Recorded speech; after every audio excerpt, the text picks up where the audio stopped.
पाठ 17 Michael Faraday. पाठ से पूर्व।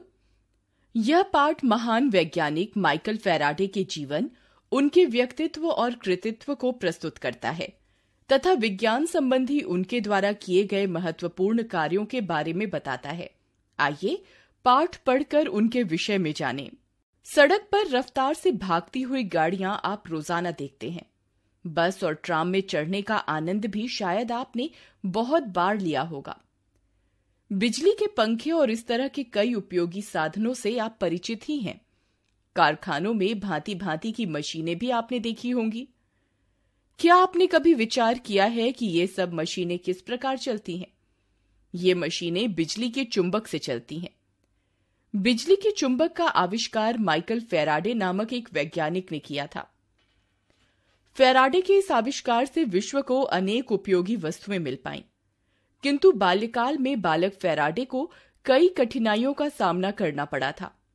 उसका जन्म एक निर्धन लुहार के घर हुआ था। फैराडे 6 साल की उम्र से विद्यालय जाने लगा था, परंतु उसके पास पुस्तकें नहीं थीं, इसलिए उसे बहुत कठिनाई होती थी।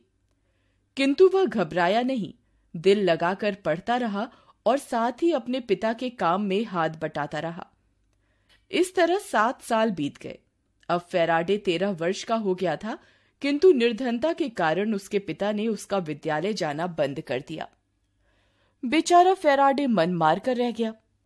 पिता की आज्ञा के अनुसार उसने घरों में अखबार बांटना शुरू किया। कुछ दिनों बाद उसे एक जिल्द बनाने वाले के यहां नौकरी मिल गई। इस बहाने उसे किताबें पढ़ने का मौका भी मिलता रहा। फैराडे परिश्रमी बालक था। वह अच्छी जिल्दें बांधता था, इसलिए उसका मालिक उससे खुश था। यदि दुकान पर बिजली से संबंधित कोई पुस्तक आती तो फैराडे उसे जरूर पढ़ता। एक दिन एक बूढ़े व्यक्ति ने उसे ऐसी ही एक पुस्तक में मग्न देखा। वह बूढ़ा व्यक्ति खुद एक वैज्ञानिक था। इतने छोटे बालक को ऐसी कठिन पुस्तक पढ़ते देखकर वह हैरान रह गया।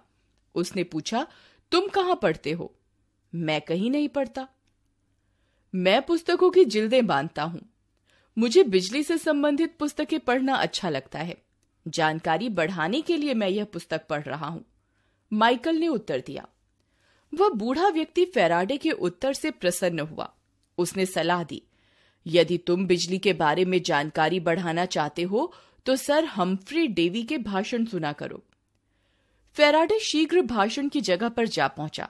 वहां जाकर उसने देखा कि भाषण सुनने के लिए टिकट खरीदना अनिवार्य था।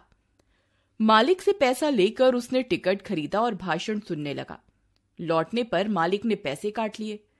शाम को कम पैसे लेकर घर पहुंचने पर पिताजी गुस्सा हुए और बोले, इस प्रकार पैसे बेकार मत किया करो। अगले दिन फैराडे को दुखी देख उसके मालिक को उस पर दया आ गई। उन्होंने कहा, तुम्हारे टिकट के पैसे मैं दे दिया करूंगा, तुम्हारी मजदूरी से नहीं काटूंगा। फैराडे की आकांक्षा पूरी हुई। वह डेवी साहिब के भाषण सुनता, उनको लिखता और उन पर चित्र बनाता। कुछ दिन बाद वह उनसे मिला। सर हम्फ्री डेवी को वह होनहार बालक बहुत पसंद आया। उन्होंने फैराडे को अपना शिष्य बना लिया। फैराडे उनके साथ रहने लगा और शिक्षा प्राप्त करने लगा। इस प्रकार अनेक कठिनाइयों का सामना करके वह एक महान वैज्ञानिक बन पाया।